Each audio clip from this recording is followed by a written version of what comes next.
Hello everyone, as you know that I am doing geography previous year questions from civil services examinations. This is part 3 of 1989 questions. I have already completed till 1980, from 1979 to 1989, almost 10-year problems. Okay, so I think with this we will complete 1989 questions and we will see the next year questions. Okay. So this is about myself. If you have not watched those videos, please watch those videos as well. It will really help you. Okay.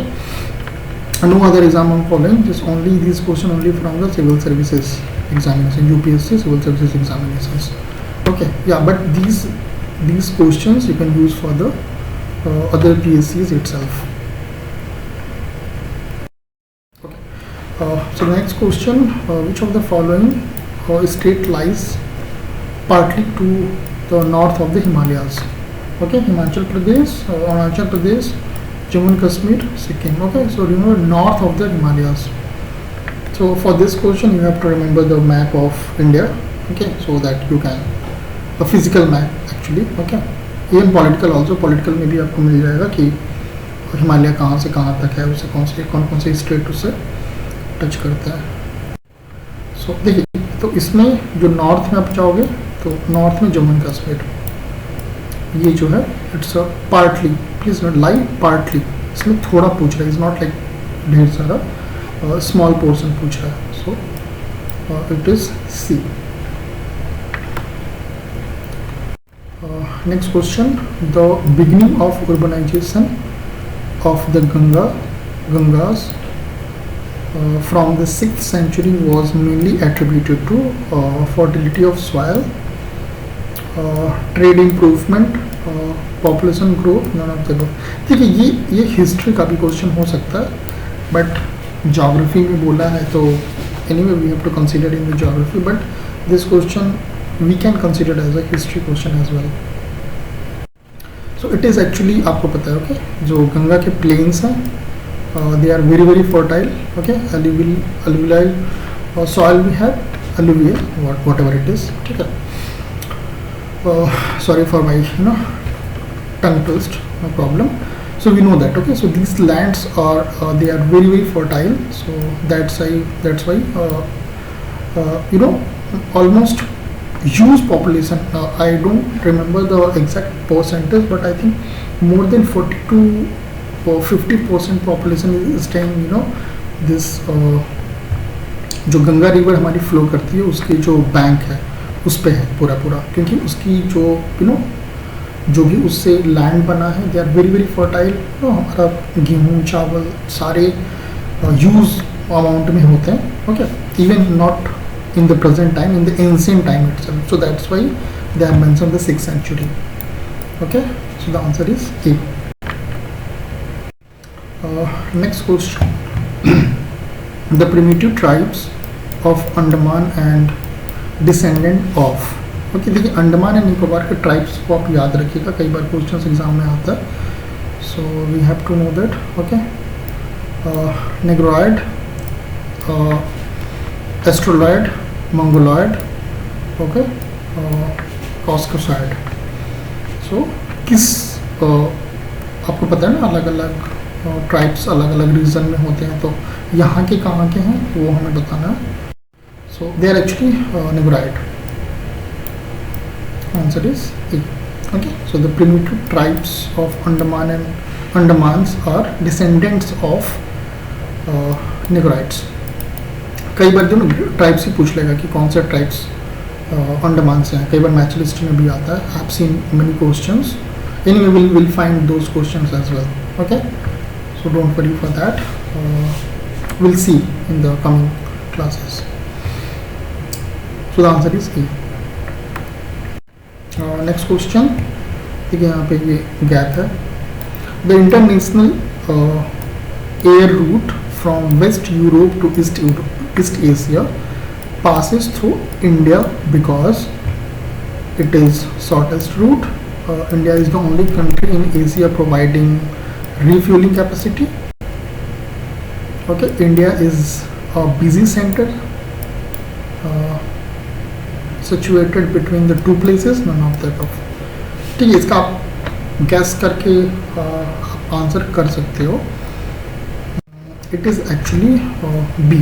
देखिए ये काफ़ी लंबा route हो जाता है ना, Europe to west Europe to east Asia. ठीक है, तो बीच में जो प्लेन्स होते हैं उनको ऑब्वियसली रीफ्यूलिंग की ज़रूरत पड़ती है, तो वो इंडिया में इजीली हो जाता है। India is the only country in Asia providing refuelling capacity. ठीक है, इस वजह से इंडिया को it passes through India, this is the main reason. But ये शॉर्टेस्ट आप सोच सकते हो, ये चीज़ को भी कंसिडर किया जाता है, but this is not the reason. The reason is the refuelling capacity which is provided by the India. Next, which of the following is cold ocean current. ठीक है, कोल्ड, आपको पता है ना करेंट, अलग अलग करेंट होता है, hot current, cold current. So anyway, I will do geography complete lecture series, there we'll see these things, but here no problem. Labrador, Gulf Stream, Curacao, okay, and Curacao, sorry, not the above. So here the cold current is nothing but cold ocean current is Labrador. Labrador current जो होता है, it is a cold current. Okay.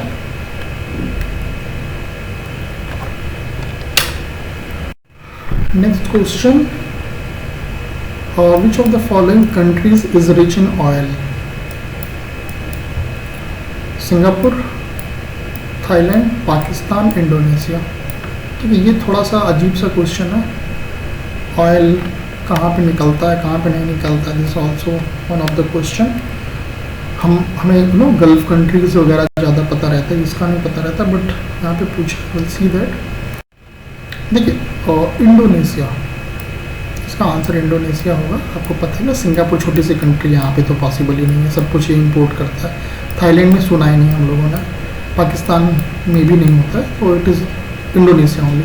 और वैसे अब देखिए Indonesia it's island country, काफ़ी ocean वगैरह है, तो अब दूसरी बात है कि जो इसके सेल्फ्स हैं, ओशन सेल्फ से वहाँ पे डेफिनेटली मिलेगा समुद्र के अंदर में। ठीक है, तो it's Indonesia, answer is D.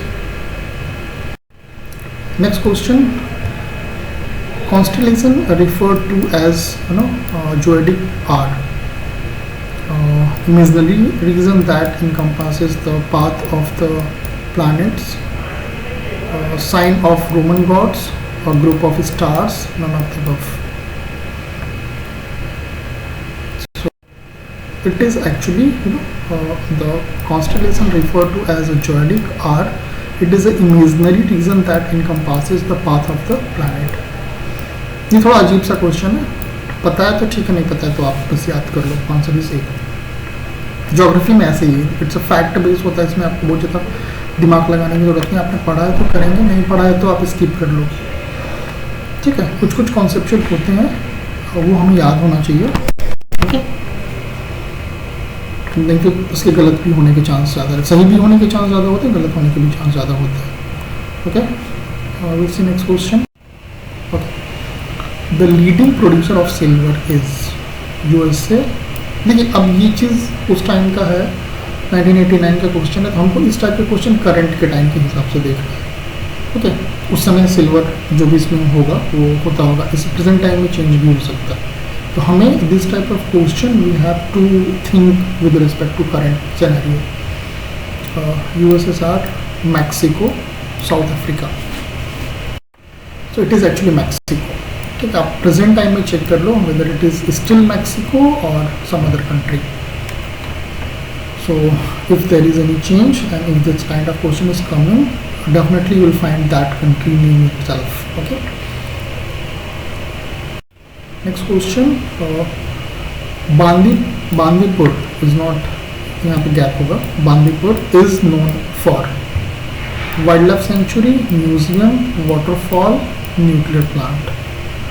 अब थोड़ा बहुत भी अगर आप पढ़े होंगे इसको तो आप इसको आंसर कर सकते हो। It is actually a wild life sanctuary. ठीक है, Bandipur is the wild life sanctuary. Okay, environment का क्वेश्चन है, नो प्रॉब्लम। या ज्योग्राफी बोलो एनवायरनमेंट बोलो, वो मिक्स टाइप का होता है। Next question, which of the following is known as block mountain? Okay, there is fold mountain, block mountain. So they are asking about the block mountain. Alps, Vosges, Rocky, Andes. ठीक है, देखिए वो वोस्गेस ये तुम्हारा black mountain, this Alps Andes, this is a fold mountain. Rocky भी I think it's a fold mountain. This is actually is the block mountain. अब इसको कमेंट करके बताएगी कि किस कंट्री में पाया जाता है। ओके, मैं बता सकता हूँ बट थोड़ा बहुत आप सर्च करो, उसी बहाने आप थोड़ा थोड़ा और देख लोगे अगल बगल का। ठीक है, आप देखो अल्प्स कहाँ है, एंडीज कहाँ पे है। ज्योग्राफी पढ़ने का ही तरीका, अब ऐसा नहीं कि आप मैप उठा के बस देखे जा रहे हो। इट्स नॉट ऐसे, कुछ समझ में नहीं आता। कोई क्वेश्चन आप करेंट कोई क्वेश्चन देख रहे हो,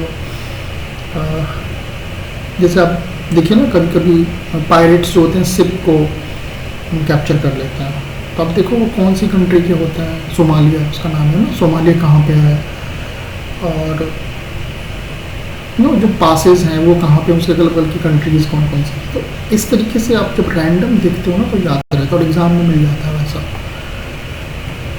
ठीक है, तो आप इसको देखो किस कंट्री में है, और I will be happy to see your comment in which country this वेस्कास is there. Next question, fertility of soil can be improve by removing dead earthworm, adding dead earthworm, adding living earthworm। ठीक है, वो केंचुआ आपको पता है ना, केंचुआ की बात कर रहे हैं। Removing living earthworm and adding dead earthworm। So it is actually adding living earthworm। देखिए जो केंचुआ होता है ना वो क्या करता है, ज़मीन के अंदर जाता है, फिर जो नीचे की मिट्टी होती है उसको ऊपर भेजता है। तो जो हमारी नीचे फर्टाइल मिट्टी होती है वो ऊपर की तरफ में चली जाती है। ठीक है, अभी के टाइम में हम लोग यूरिया और ये सब चीज़ें डाल के वो चीज़ उस अर्थवॉर्म्स को तो ख़त्म ही करती हैं पूरे के पूरे। बट पहले के ज़माने में ऐसा नहीं होता था, वो नहीं होता है। ठीक है, पहले वो गोबर में मिक्स करके उसको ज़मीन में डालते थे, फिर वो they were going inside the earth and the fertile land they were sending back. अभी आई डोंट थिंक अभी आज के ज़माने में आपको उतना देखने को मिलेगा कि नहीं, but those who are staying in villages you can still find this kind of things. So I will be happy to get at least one comment, those who are staying in the village, जो लोग भी गाँव में रहते हैं। आप देखिएगा केंचुए, आप खेत में जाके देखिएगा वो मिट्टी नीचे से बाहर निकला होता है, वो थोड़ा सा ना हाइट पे आ जाता है। जो लोग भी देखते हैं उसको एक छोटा सा कमेंट करेगा, yes I have seen that, so I will be happy to hear you. Okay, next question, isolation refers to restraining the flow of electric current, restraining the flow of water, exposure of the rays of sun, exposure to the light। Isolation refers to, देखिए जो isolation refers to it is actually exposure to the rays of sun। this is nothing but is the correct answer।